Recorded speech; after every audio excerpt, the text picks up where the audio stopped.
অদ্ভুত একটা miracle share করছি।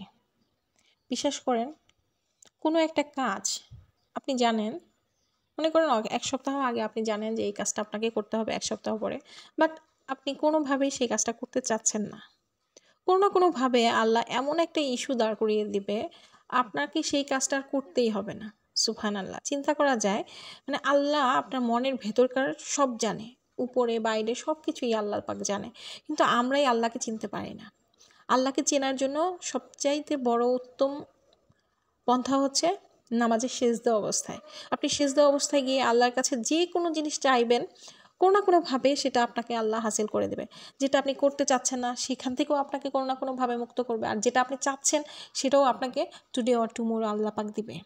মানে আল্লাহর দেয়ার তো শেষ নাই। আল্লাহ কিভাবে আপনাকে কি করবে সেটা আমরা কেউ জানি না।